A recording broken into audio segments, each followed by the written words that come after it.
ocular para el médico general. Listo, no vamos a entrar como en mucho detalle de cosas que se hacen en oftalmología, pero sí lo básico para que ustedes puedan resolver un paciente en urgencias. Entonces, lo primero, ay, espérenme, ahí pasó la diapositiva.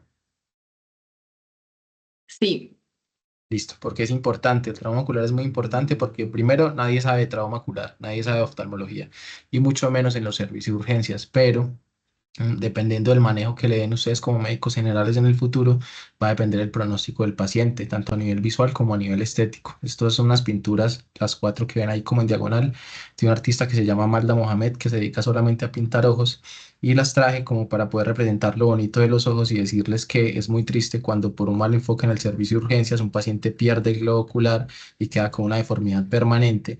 Esa deformidad permanente le puede hacer que a nivel pues como que laboral se le cierren oportunidades y también a nivel psicológico tenga demasiados problemas. Y adicionalmente pues todo lo que implica perder no solamente el ojo, si el ojo se conserva pero se pierde la visión, pues implica también una carga que es muy difícil a nivel laboral, a nivel social y pues obviamente a nivel personal. Entonces esa es la importancia de saber de trauma ocular.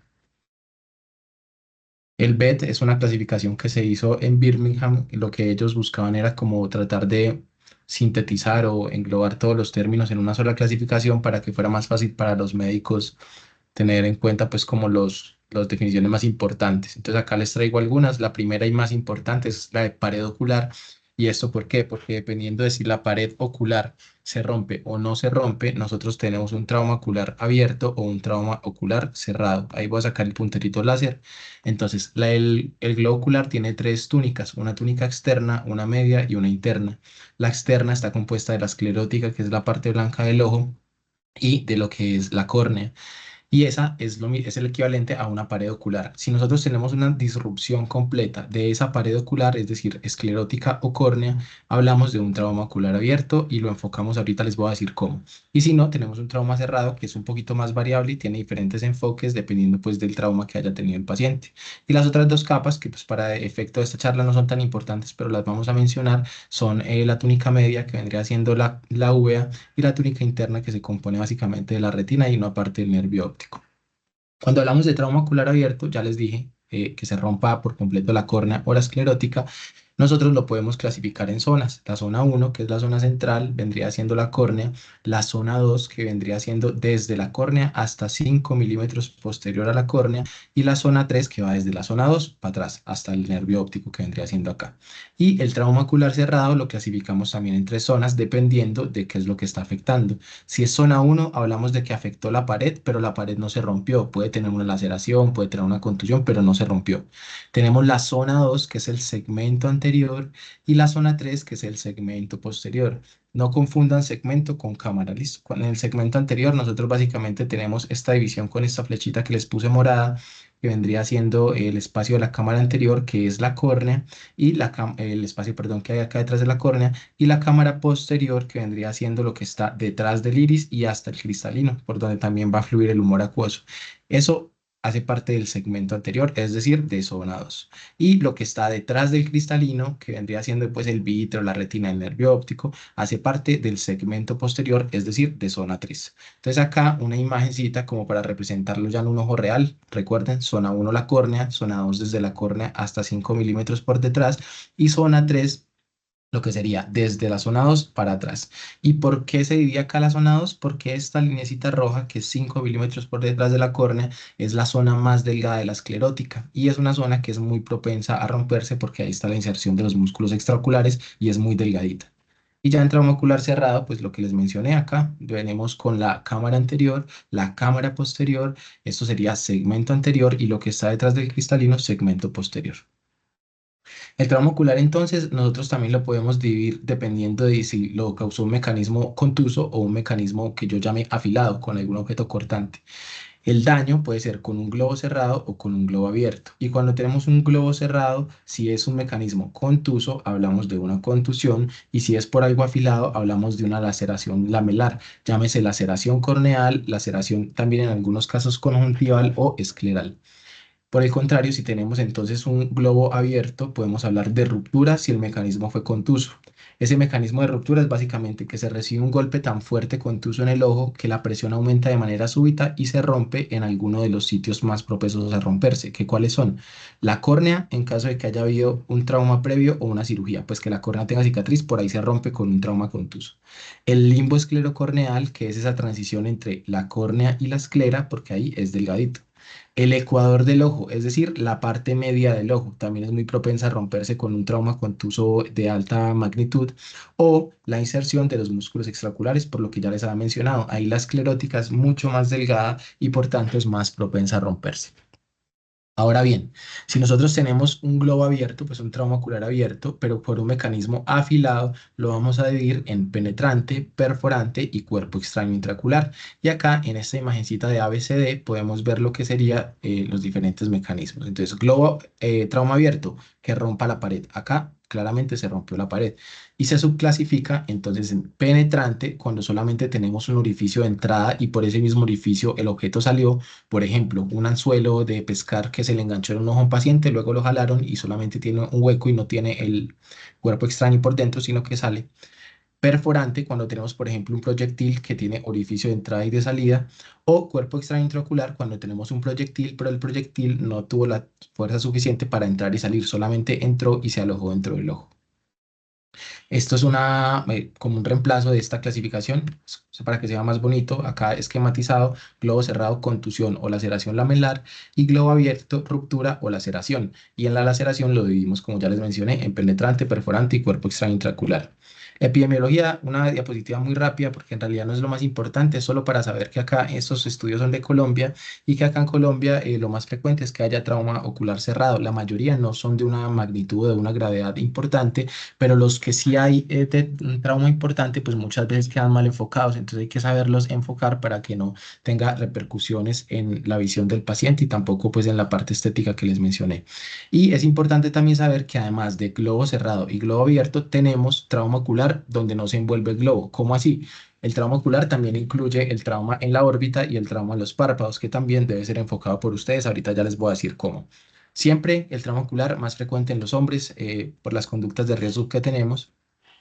Y entre los otros factores de riesgo, entonces, como les dije, que sea un hombre joven o una mujer anciana, me llamó la atención porque se caen mucho por ahí. Estrato bajo, conductas más de riesgo, romper las leyes, conductas de riesgo y también la mayoría de deportes que tengan que ver pues como con una pelota, un balón, béisbol, softball, básquetbol, soccer, todo eso. Y adicionalmente, trauma, esto es digamos que una medida que se tomó en Estados Unidos y es que antes la gente se golpeaba mucho los ojos con las botellas de champaña, con los corchos. Entonces tomaron la decisión de en todos los corchos poner algo que decía prevenir el trauma ocular, prevención del trauma ocular y secundario a esto, pues de verdad redujo pues como las tasas de trauma ocular. Ahora sí, lo importante. Cuando tienen un trauma ocular en el servicio de urgencias, generalmente lo primero que se hace es llamar al profesor que les dio oftalmo, llamar a alguien que sabe oftalmo, llamar al residente amigo, lo que sea. Pero muchas veces nos llaman y no nos dan los datos suficientes. Entonces, ¿qué es importante antes de que hagan la llamada?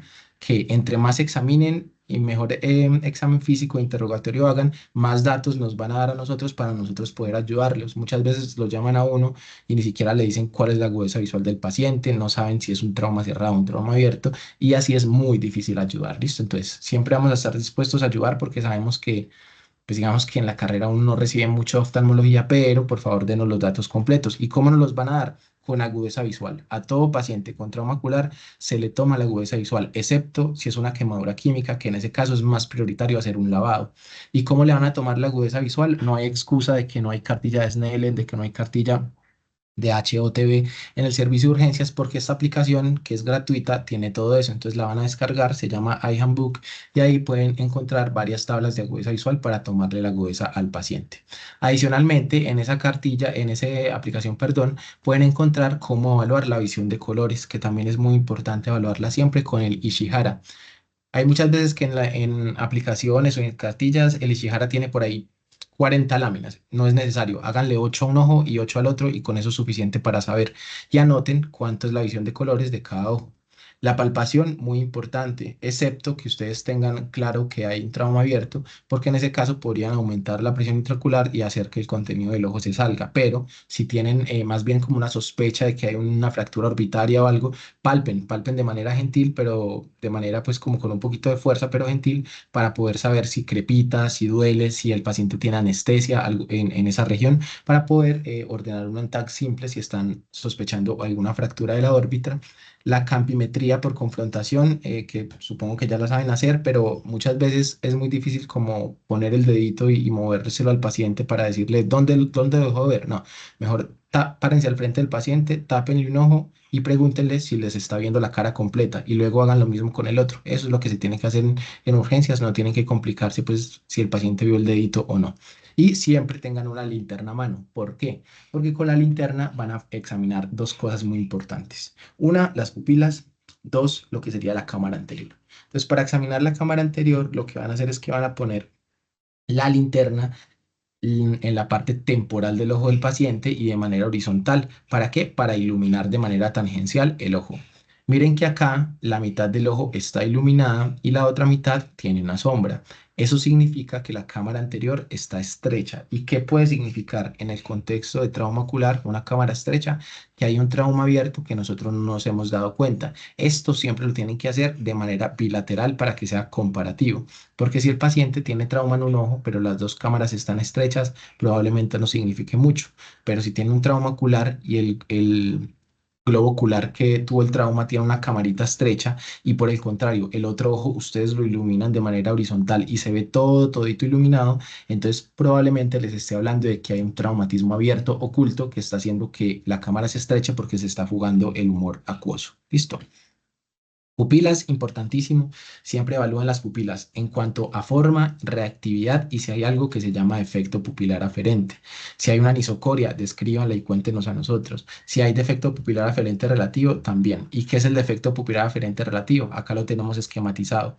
Es cuando nosotros iluminamos la pupila del ojo sano y la del ojo traumatizado también contrae, pero cuando iluminamos la pupila del ojo traumatizado no se contrae ni la de ese ojo ni la contralateral. ¿Qué significa? Que la vía aferente del ojo traumatizado está dañada.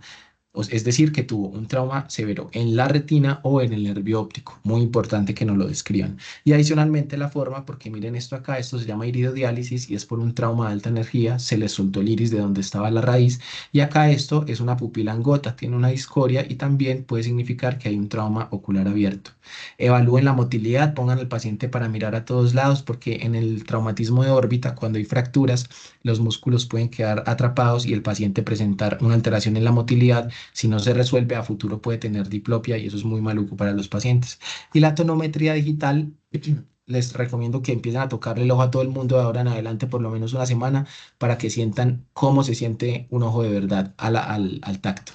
Y eso les va a asegurar que cuando les llegue un paciente con un ojo que tenga hipertensión ocular o hipotensión ocular, ustedes logren palparlo con los deditos porque es la única herramienta que van a tener en el servicio de urgencias. Si tienen un trauma abierto claro, mejor no toquen, mejor déjenlo quieto. Ahora bien, con todo eso que les mencioné, van a hacer una clasificación. Esto con miras a cubrirse de manera legal. Esta clasificación es muy sencilla. Lo único que van a tener que hacer es tomarle la visión al paciente. Ah, bueno, espérenme un segundito. Si hay algo en el chat, me dicen, porque yo acá no logro ver. No logro ver si están hablando, preguntando. Y si tienen preguntas, me las anotan y al final se las respondo. Entonces, en esta clasificación, le van a tomar la visión al paciente. NLP es que no percibe la luz, LP que percibe la luz, HM es hand moves, es decir, que percibe movimiento de manos, y ahí para abajo, pues todo lo demás lo encuentran en las cartillas de agudeza visual. Una vez que le toman la visión al paciente, eso les va a dar un puntaje. El puntaje puede ser 60, 70, 80, 90 o 100. Y dependiendo del puntaje que les dé, ustedes lo cogen y le empiezan a restar punticos, dependiendo de si tiene ruptura, endoftalmitis, una lesión perforante que recuerden que es que tiene agujero de entrada y de salida, un desprendimiento de retina o un APD, que es el defecto pupilar aferente relativo que les expliqué por este lado. Listo. Entonces, hagamos un ejemplo. Tenemos un paciente con 100 puntos porque está viendo mejor de 20/40 y solamente tiene defecto pupilar aferente relativo, es decir, tiene 100 puntos, le resto 10, me dio 90 y me voy por acá abajo a mirar en la clasificación 90 puntos, ¿qué significa? Acá nos dice que si tiene 81 a 91 puntos, es un OTS 4, es decir, que la posibilidad de que a 6 meses el paciente tenga no percepción de luz es del 1% y que la posibilidad de que sea mejor de 20/40 es del 73%. Y eso se lo pueden decir ustedes al paciente o anotarlo en la historia clínica con fines legales sobre todo, ¿listo? O de curiosidad del paciente que necesita saber qué va a pasar con su visión. Ahora sí, el trauma ocular abierto puede ser evidente o puede ser oculto. Si es evidente, acá les traigo varias fotos. Esto de acá es un estallido ocular, trauma contuso. El globo ocular pierde, se deforma, pierde todas sus paredes, pierde su, digamos que su tonicidad porque se fuga contenido. Y acá es como se ve en una tomografía, un estallido ocular de globo ocular derecho. ¿Listo? O sea, un estallido. Y acá otros traumas oculares evidentes, esto vendría siendo un trauma corneal, se rompió, recuerden, la pared ocular, es decir, la córnea se rompió de espesor completo y vemos cómo el iris está saliendo. Acá vemos aparentemente cómo entró un cuerpo extraño o cómo algún proyectil entró y rompió la esclerótica. Esto vendría siendo más o menos zona 2. Acá vemos cómo tenemos un iris con discoria, es decir, una pupila en gota, y cómo se está fugando acá el iris, trauma ocular abierto, pero hay otros traumas oculares que no son tan evidentes y que para saber si es abierto o no tenemos que echar mano de algunos signos clínicos. ¿Cuáles? Paciente que tuvo un trauma, no le vemos nada raro, pero tiene muy mala agudeza visual, sospechen trauma abierto y enfóquelo como tal. Si tiene una quemosis hemorrágica de 360 grados, es decir, como esta fotografía, así no tenga nada más, enfóquelo como un trauma abierto. Si le tocan los ojitos al paciente con la tonometría digital y sienten que está disminuido, es porque se está saliendo o el humor acuoso o el humor vítreo. Entonces, enfóquelo como un trauma abierto. Si tiene discoria en gota, probablemente va a tener hernia en iris, pero hay veces que la pupila se ve discórica y este herniecita que uno ve acá no se ve. Porque no se hernió. Entonces, si ven la pupila en gota, una discoria, sospechen que hay trauma abierto. Y si tienen una pupila, una cámara, perdón, anterior asimétrica, sospechen. En este caso ya sería diferente. ¿Por qué? Porque es un trauma ocular. El trauma ocular es abierto.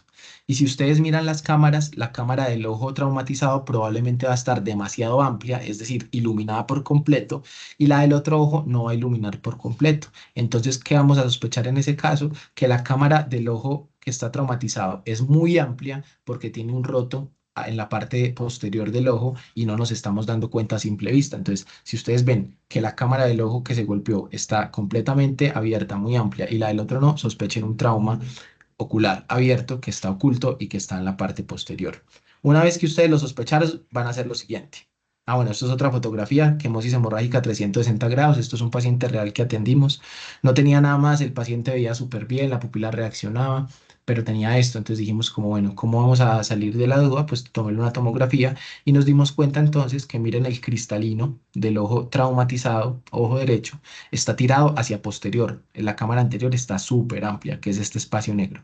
Y la del otro ojito pues está normal. Eso significa que el paciente tenía un trauma ocular abierto en el segmento posterior. Miren acá cómo se alcanza a ver la laceración y por ahí se estaba fugando el vitro y esa es la razón de que la cámara anterior estuviera así de amplia. Ahora sí, si les llega eso, ¿qué van a hacer? Primero, el paciente se hospitaliza, se le pone reposo relativo, nada vía oral y líquidos endovenosos. ¿Por qué? Porque tan pronto llegue a oftalmología, lo vamos a operar.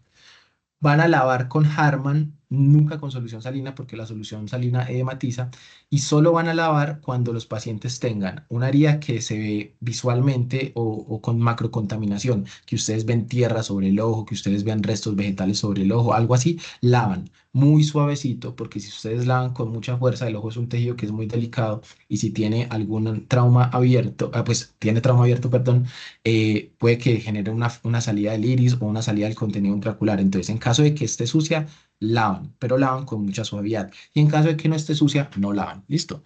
Ponen un cono protector rígido. Ese cono, ahorita les voy a decir cómo lo van a poner, pero siempre es muy importante. Listo. En caso de que haya un cuerpo extraño enclavado en el ojo, claramente no lo van a retirar, pero sí van a tratar de fijarlo para que se mueva lo menos posible. Por ejemplo, les pongo otra vez el ejemplito del anzuelo.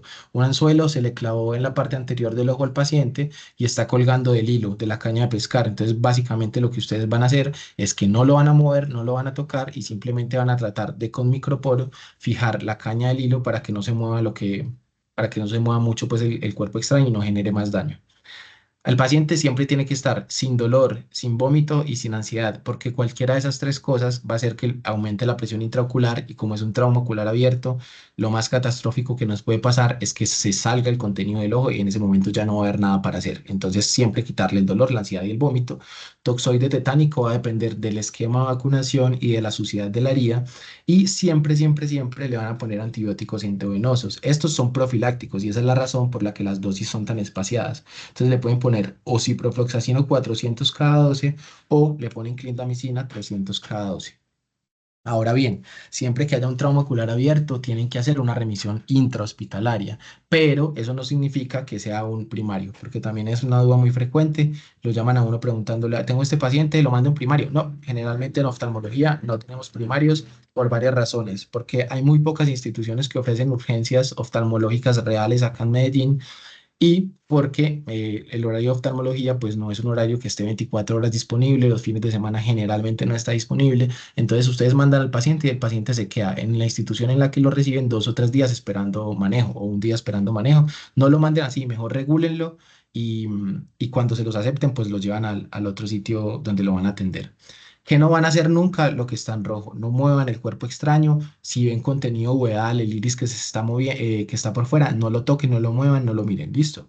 No apliquen medicamentos tópicos de ninguna clase. ¿Por qué? Porque los medicamentos tópicos tienen conservantes y algunos conservantes cuando entran dentro del ojo pueden ser tóxicos para la retina, van a empeorar la situación. No pongan parches oculares. Recuerden, parche es diferente a cono. El cono siempre va, el parche nunca, porque el parche es algo que comprime el globo ocular y esa compresión pues genera salida del contenido ocular. Y algo que se puede realizar es una tomografía.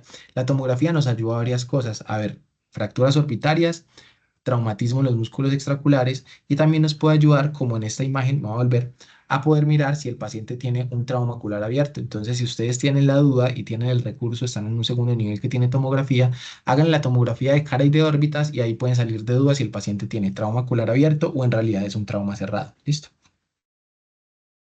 En el mundo ideal, esto es lo que van a utilizar como un cono protector. Generalmente no lo encontramos. Entonces, en nuestro mundo, esto es lo que van a utilizar para ponerle un cono al paciente. Esta tapita del Vive 100 por dentro trae una rosquita como las tapas de gaseosa normal.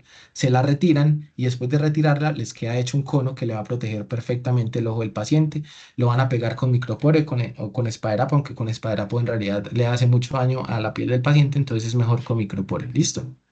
Y si no tienen tampoco Vive 100, pues entonces van a coger un vasito de cartón de café, un vasito de icopor de café, lo van a moldear, lo van a cortar y se lo van a pegar encima del ojito al paciente. Esto con el fin de que el paciente no se toque, de que el paciente si se duerme no se voltee y se golpee el ojo, etcétera. Listo, eso es muy, muy, muy importante. Trauma ocular cerrado. Tenemos una infinidad de traumas diferentes. Les traje los más comunes y algunos de los más urgentes. Listo. Entonces, dentro del trauma ocular cerrado encontramos uno que es muy común, sobre todo porque la gente trabaja sin protección, sin gafas o hace trabajos en la casa sin gafas, y es el cuerpo extraño corneal. El cuerpo extraño corneal, pues es como el que ven acá. La mayoría de veces va a ser metálico, pero puede ser también vegetal, puede ser un plástico, puede ser un vidrio. En caso de que sea un plástico o un vidrio, algunas veces se puede dejar ahí si uno lo ve muy profundo, pero mi recomendación es, si está superficial, traten de quitarlo. Y si es vegetal o es metálico, siempre se tiene que quitar. Entonces, ¿cómo lo van a quitar? Acá les traigo un videito. En el videito, entonces, lo que se muestra es un cuerpo extraño corneal en la parte inferior, muy chiquito. ¿Cómo lo van a retirar? Cogen una aguja de insulina o una aguja de 26 gauge, que es esta que les puse abajo, la marroncita. Ustedes se la piden a sus auxiliares o a sus jefes y ellos se los van a dar. Y con esa agujita, entonces de manera horizontal, les voy a devolver un poquito, espérenme. Ya, de manera horizontal van a ubicar la aguja para poder con solo la puntica tocar por detrás del cuerpo extraño y traerlo hacia ustedes. ¿Listo? Una cosa importante es que obviamente acá está magnificado porque se hace bajo una lámpara de hendidura, pero en el pueblo o en el hospital donde vayan a trabajar, así sea acá en Medellín, no va a haber una lámpara. Entonces lo que van a hacer es que van a utilizar o una linterna o preferiblemente un otoscopio, porque el otoscopio magnifica. Entonces ustedes mirando a través del otoscopio les queda mucho más fácil pues como retirar el cuerpo extraño. Una vez que lo retiren, si es sobre todo metálico, alrededor de donde estaba el cuerpo extraño, suele haber tejido oxidado. Y también tienen que hacer como un raspado muy gentil con la punta de la aguja para retirar ese material que es metálico. ¿Por qué? Porque si ustedes no lo retiran, eso sigue oxidando la córnea y el paciente va a llegar con una cicatriz muy grande, va a llegar con un tejido muy oxidado, va a tocar quitarle más tejido corneal y va a seguir con las mismas molestias. ¿Listo? Entonces siempre quiten tanto el cuerpo extraño y en caso de que sea metálico, quiten alrededor, hagan un raspado para poder mejorar la situación del paciente. ¿Qué más van a hacer? Le van a aplicar, como tiene un defecto epitelial, es decir, una úlcera traumática, le van a aplicar una quinolona tópica cada 8 horas. Quinolonas tópicas tenemos ciprofloxacina, levofloxacina, cualquiera de las dos estaría muy bien, y esa se la van a aplicar si fue un trauma vegetal. Pero si fue un trauma con cualquier otra cosa, no hay necesidad de utilizar quinolonas, pueden utilizar simplemente tobramicina en gotas también cada 8 horas. Idealmente cualquiera de las dos por 7 días. Van a utilizar cicloplégicos y cuando digo cicloplégicos me refiero a tropicamida, una gota cada 12 horas, o atropina, una gota cada 24 horas. ¿Para qué? Para disminuir algo que se llama el espasmo del cuerpo ciliar, que es lo que le causa dolor al paciente. Y también se lo van a mandar por 7 días. Lubricante ocular, yo creo que es de lo más importante que hay que hacer después de quitar un cuerpo extraño. ¿Por qué? Porque acá les traje una grafiquita de cómo serían las capas de la córnea. La córnea tiene 5 capas, las dos importantes hoy son epitelio y membrana de Bowman. Cuando yo tengo un cuerpo extraño, el cuerpo extraño rompe el epitelio y si yo no lubrico el ojito, ese epitelio que se requiere pues como reformar a nivel de esa úlcera, no va a ser capaz de pegarse a la membrana de Bowman. ¿Por qué? Porque un ojo que no está lubricado hace que cuando uno parpadea el epitelio se barra, se barra, se barra. Y digamos que el cuerpo se cansa, deja de regenerar epitelio y el paciente queda con una úlcera crónica que se llama síndrome de erosión corneal recurrente. Es algo que es muy doloroso, muy incapacitante. El paciente todas las mañanas va a tener un dolor intenso, puede perder agudeza visual. Entonces, simplemente se soluciona poniéndole un lubricante, cualquiera, el que sea, el que encuentre, el más barato, el que el paciente tenga o el que pueda comprar cada 4 horas por un mes. Hay acetaminofén, vía oral obviamente, para ayudarle con el dolor. Nunca le pongan parche a un paciente, excepto que el paciente tenga las manos sucias, que trabaje en el campo y se vaya a ir a trabajar de una vez, que ustedes vean que tiene mala higiene o malas prácticas pues de lavado de manos. En ese caso es mejor que si le pongan un parchecito pues para que no se contamine y no se sobreinfecte. Y cítenlo con ustedes mismos a una revisión en 48 horas, ¿listo? Para mirar cómo va, para mirar si sigue con los síntomas o no. Y denle una cita prioritaria con oftalmología. Una cosa muy importante que le tienen que decir al paciente es que ya le quité el cuerpo extraño, pero usted hoy y mañana va a seguir sintiendo que algo le molesta. ¿Por qué? Porque ahí hay una erosión, listo, hay una úlcera. Entonces, para que el paciente no vaya a volver antes de las 24 horas diciendo que siente lo mismo, no. Adviértanle que va a sentir maluquera, que va a ser menor, pero que igual lo va a seguir sintiendo unas 24 horas, listo. El trauma en conjuntiva puede ser quirúrgico o no quirúrgico. Generalmente es no quirúrgico. Podemos tener una erosión. La erosión es muy difícil que ustedes la vean, solamente se las menciono porque es muy difícil de ver a simple vista. La quemosis, que puede ser hemorrágica o no hemorrágica, recuerden que si es hemorrágica, me devuelvo. Es así y eso hay que sospechar trauma abierto, entonces lo van a enfocar como un trauma abierto y lo van a remitir. Em, Hemorragia subconjuntival en caso de que el paciente tenga pérdida de la agudeza visual, fotofobia o mucho dolor, ustedes tienen que buscar otra lesión y sospechar que tiene un trauma abierto. En caso de que solamente sea una hemorragia subconjuntival traumática que no comprometa los 360 grados de la conjuntiva, simplemente denle una cita prioritaria al paciente con oftalmología y signos de alarma. Listo, no tienen que hacerle nada más. Si tiene un cuerpo extraño conjuntival, lo van a retirar con un aplicador, ya no con una aguja. Y lo primero que tienen que hacer es anestesiar la conjuntiva con bastante alcaíne para poder después barrer con un copito lo que sería la superficie donde está el cuerpo extraño y retirarlo. Y finalmente, si tiene una herida que es difícil de ver, pero que les recomiendo que le pongan atención porque es importante, traten de mirar la conjuntiva con el otoscopio. Si sospechan, uno logra ver como una laceración en la conjuntiva. Van a mirar si tiene indicación quirúrgica. ¿Para qué? Para que lo remitan rápido. Entonces, si la herida es mayor de 1 centímetro, indicación quirúrgica, remítanlo. Si tiene exposición de tenon, que es como, hagan de cuenta, una babita que está debajo de la conjuntiva que se sale y se hernia, remítanlo. Y si tiene una herida a nivel de la inserción de los músculos extraculares, recuerden, 5 milímetros detrás del limbo, es mejor que lo remitan porque hay que revisarlo muy bien en cirugía para mirar si hay que reparar algún músculo. Si el paciente tiene una herida que no tiene indicación quirúrgica, simplemente le pueden poner terramicina tópica, que es muy difícil ya encontrarla, pero acá les traje la alternativa que sí se encuentra pues acá como en Colombia, que se llama Terravital. Es un ungüento, se lo echan por dentro del ojo al paciente, no arde tanto y está diseñado precisamente para el ojito. Se lo van a poner cada 8 horas por 7 días y le dan una cita prioritaria.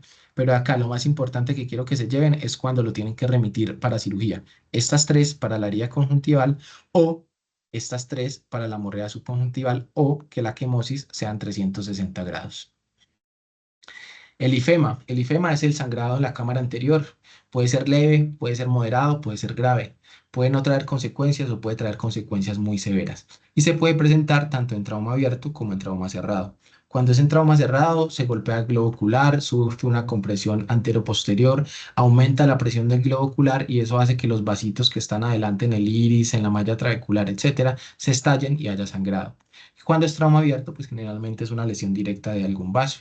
Nosotros lo podemos dividir en grado 1, grado 2, grado 3 o grado 4 y el diagnóstico se hace a simple vista, así como lo tengo en estas dos fotografías. Entonces, importante que lo clasifiquen y le cuenten al oftalmólogo de confianza qué grado es para saber si lo van a remitir o no. De una vez les adelanto que el grado 3 y el grado 4 necesitan cirugía rápida, entonces lo van a remitir intrahospitalario, mientras que los demás no. Grado 1 compromete menos del 30% de la cámara anterior. Grado 2 compromete del 30% al 50%. Grado 3 compromete del 50% hasta el 99%. Y grado 4, toda la cámara anterior está llena de sangre, como en la fotografía de la izquierda. Listo. Eso es importante que lo describan porque dependiendo de eso vamos a hacer el tratamiento. Entonces, siempre que haya un ifema, busquen trauma abierto. Si no lo encuentran y definitivamente ustedes lo descartaron, pues ya pasan a hacer lo demás. Si lo encuentran, enfóquenlo como un trauma abierto, como ya les mencioné en las diapositivas anteriores.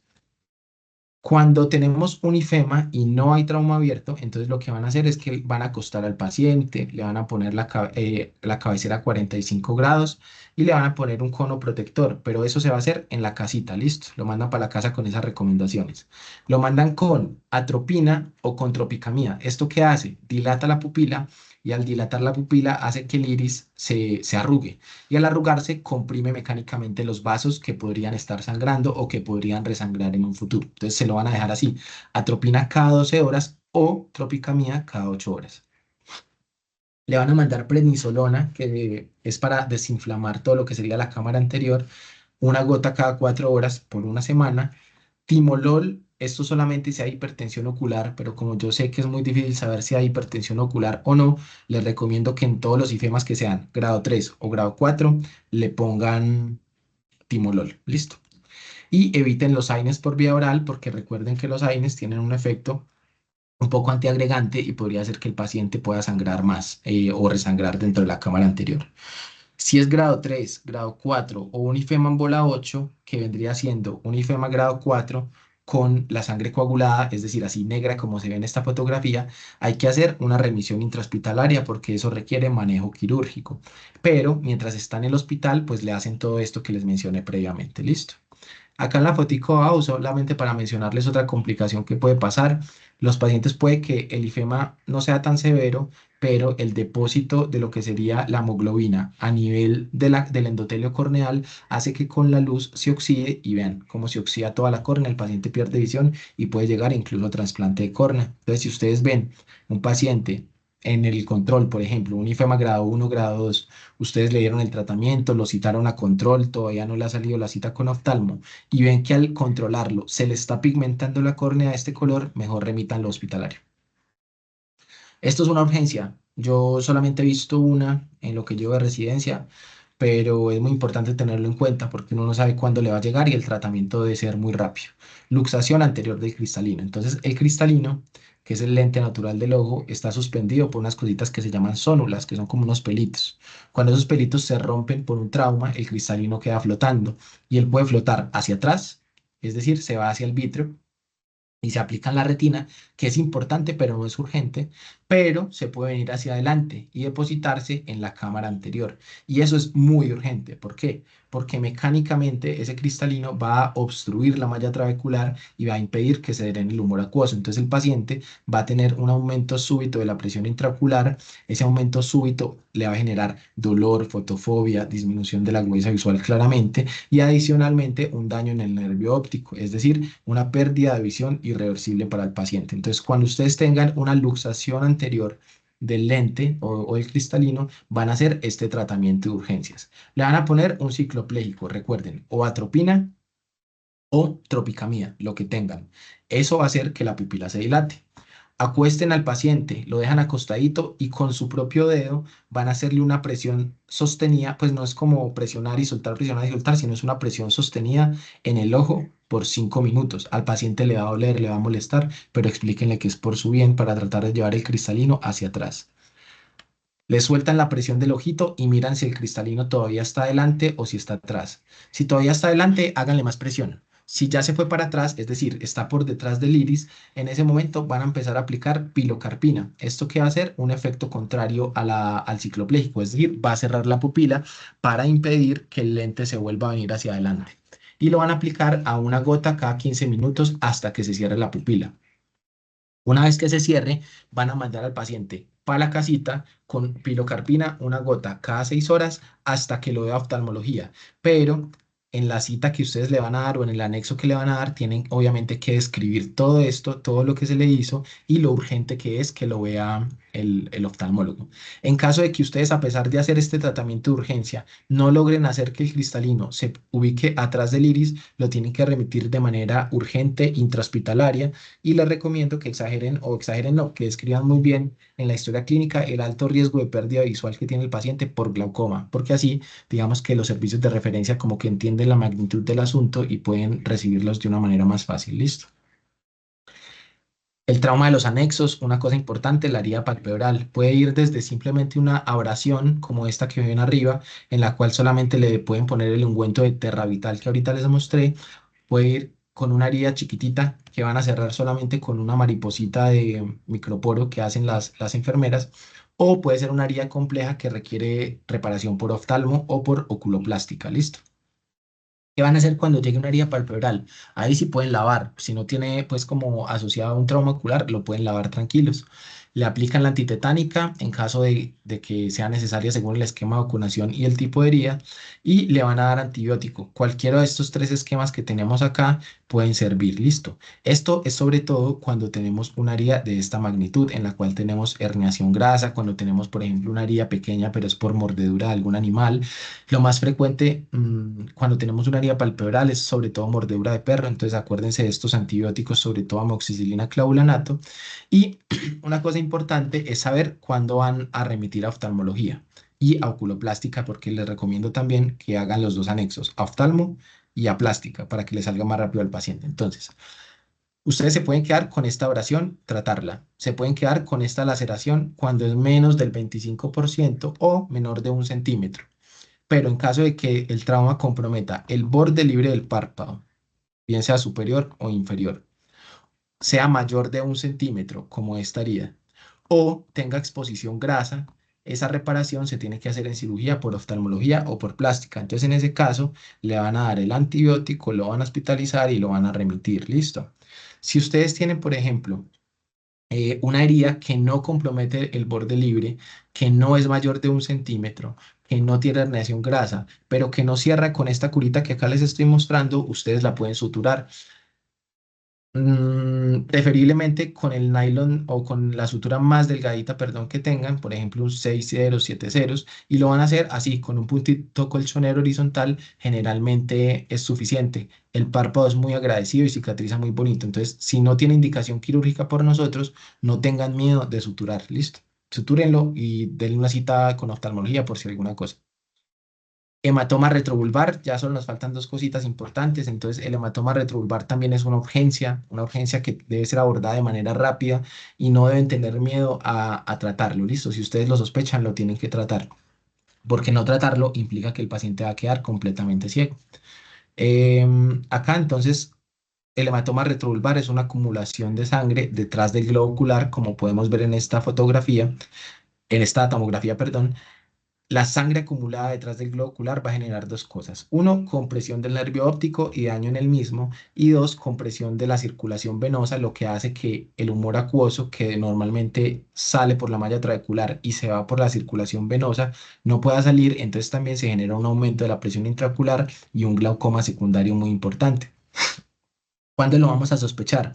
Cuando tenemos traumatismo ocular y el paciente tiene restricción al movimiento de los músculos extraoculares, defecto pupilar aferente relativo, disminución de la agudeza visual, quemosis hemorrágica y proptosis. Listo, el proptosis se los pongo en rojo porque digamos que es el signo más importante y el que nos va a hacer sospechar. O sea, ustedes ven un paciente que tuvo un trauma y que tiene proptosis, es decir, el globo ocular está anteriorizado, se ve como salido, el ojo se ve saltón, sospechen de una vez un hematoma retrovulvar. Básicamente yo les diría, esa es la máxima sospecha y hagan el tratamiento. ¿Cómo es el tratamiento? Ya les voy a mostrar, ¿listo? Acá tenemos un videito. Ay, espérenme a ver.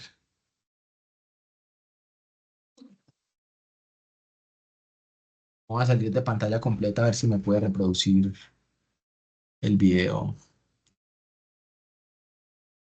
Alguien que me confirme si ahí lo están viendo, por favor. Sí, doctor, ahí se está moviendo. Listo, entonces vean acá que es un pacientico con un hematoma retrovulvar. Miren cómo tiene el ojo muy salido y tiene una quemosis hemorrágica en 360 grados. Entonces, lo que ustedes van a hacer es que van a coger una agujita, lidocaína con epinefrina y lo van a inyectar ahí, justo en el canto lateral. No tengan miedo, o sea, no dirijan obviamente la aguja hacia el globo ocular porque lo van a perforar, pero sí anestesien todo lo que sería la zona de la piel. Después van a coger una pinza mini mosquito, si la tienen, o si no, la pinza más pequeña que tengan y la van a poner en el canto lateral de adentro hacia afuera para poder apretar lo que sería la piel. Eso es lo que está haciendo ahí en ese caso el cirujano. Esto es con el fin de hacer como una hemostasia y de marcar el lugar donde ustedes van a cortar con una tijera. Él lo corta obviamente con electrobisturí porque está en cirugía y digamos que el corte es más gentil y se puede hacer coagulación, pero ustedes cuando estén trabajando no van a tener electrobisturí en urgencia, ¿cierto? Entonces van a agarrar una tijera, cualquier tijera, la que encuentren, pues obviamente quirúrgica que haya, y van a cortar lo que sería acá, la piel, donde les estoy señalando con el cursor. 1 centímetro desde el canto lateral hacia afuera. Se ve más difícil de lo que es en realidad. En realidad es muy fácil sentir. Y luego con su dedo o con una pinza o con un copito o con lo que sea, van a entrarlo ahí donde el cirujano tiene esa pinza y van a empezar a hacer como a tocar, a tocar. Ustedes van a tocar hacia abajo porque hacia abajo van a encontrar algo que se llama el tendón cantal lateral, la rama inferior. Y esa rama inferior ustedes la van a sentir. Se siente como cuando un tendón de los huesitos de pollo, así se siente, dura, que se deja mover, pero que es dura. Cuando ustedes sientan eso con esa pinza, lo próximo que van a hacer es cortarla, listo. Y al cortarla van a ver cómo todo el párpado inferior, esta zona, se va a liberar, se va a sentir como que se descomprime de una manera muy súbita y puede que empiece a salir un poco de sangre también de la que está retenida en la parte posterior del ojo. Entonces acá el hombre ya está ahí como haciendo una disección con las tijeritas y ahí ya cortó el tendón cantal. Miren cómo se libera lo que sería el párpado. Él ahí hace coagulación, pues ustedes no van a hacer eso. Pero si ustedes lo hacen, así se vea muy cruento y se vea como un poquito como miedoso cortar ahí alrededor del ojo, van a salvar la visión del paciente. Probablemente se los va a agradecer mucho, listo. No se preocupen por la cicatrización, esa zona del párpado y alrededor del canto lateral cicatriza súper bien, no le van a tener que poner punto, generalmente cicatriza por segunda intención y los pacientes no quedan con mayor alteración a nivel estético y preservan su visión, listo. Ahí ya básicamente se termina pues lo que le está haciendo y ya les voy a compartir acá.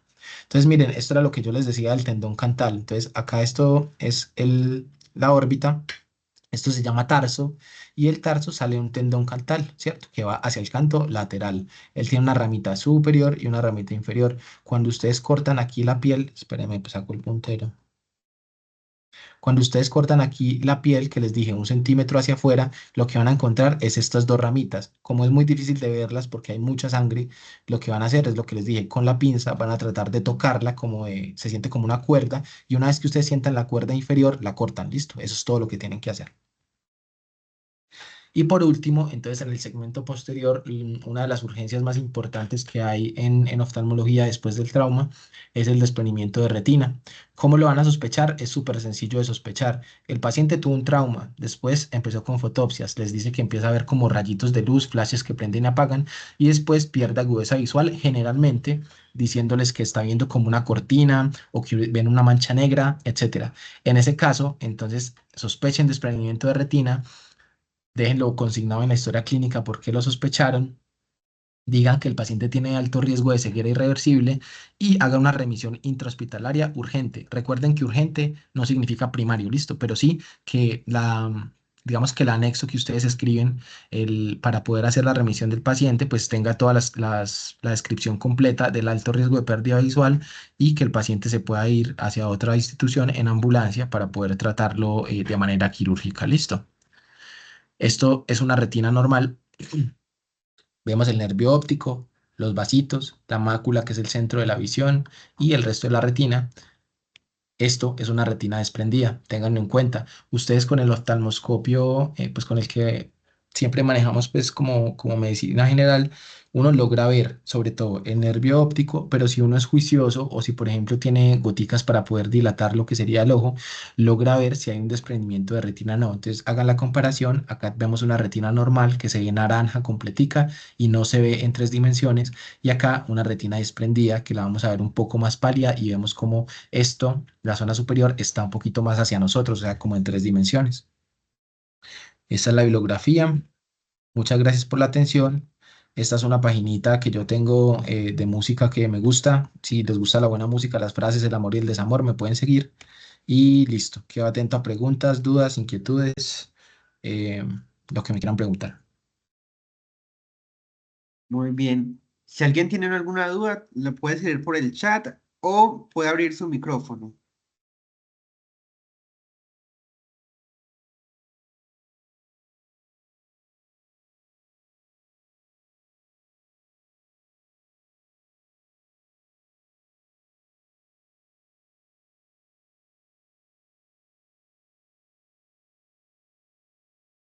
Bueno, yo sí tengo una pregunta. Claro, dime. En el trauma ocular abierto, usted nos mencionó que lavarlo con Harman y nos Ujú. dijo que la solución salina normal, pues no porque lo edematizaba. Sí. ¿Por qué lo edematiza? Recuerda que la solución salina es una solución que no es tan isosmolar. Entonces, cuando tú tienes una solución salina al 0,9%, ella no es lo más parecido a lo que sería al suero humano, ¿cierto?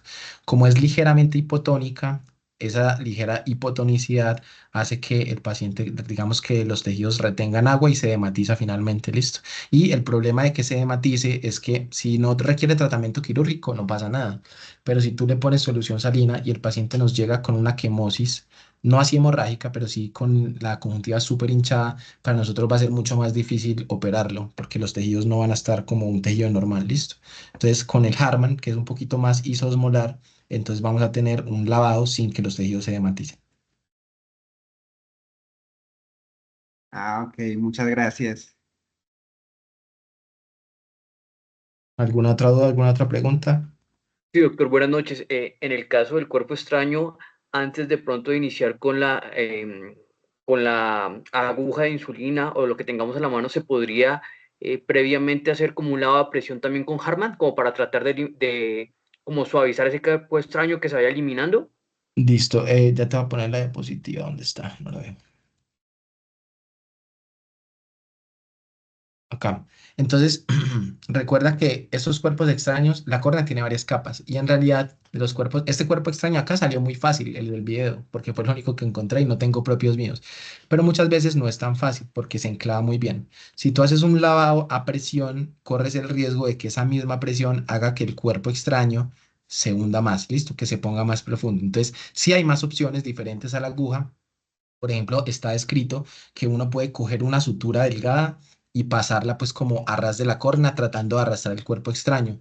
No lo recomiendo, ¿por qué? Porque dañas más epitelio del que deberías, listo.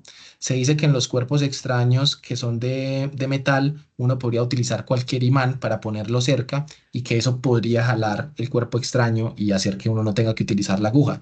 ¿Lo pueden hacer? Sí, pero generalmente uno en el hospital no tiene un imán. Si lo tienen, bienvenido sea, listo. Y también se ha descrito, por ejemplo, que simplemente con un aplicador, pues con un copito, lo pueden hacer, pero en mi experiencia, eso casi no funciona. Lo pueden intentar de primeras porque hay unos cuerpos que están muy superficiales, pero como les digo, por lo general no es tan superficial, entonces uno sí requiere clavar un poquito la aguja de manera no perpendicular, sino horizontal. Miren, clavar la punta de la aguja, es que lo saco muy fácil.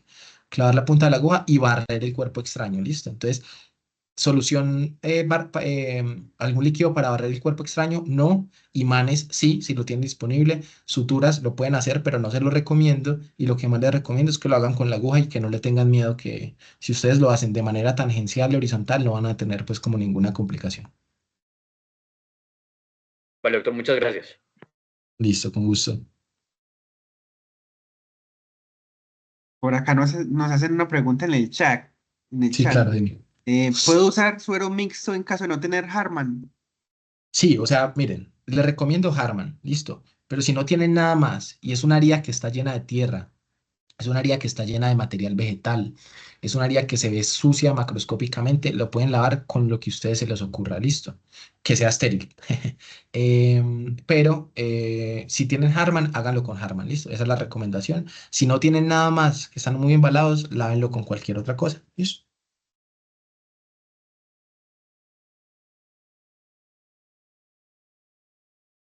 ¿Alguna otra pregunta?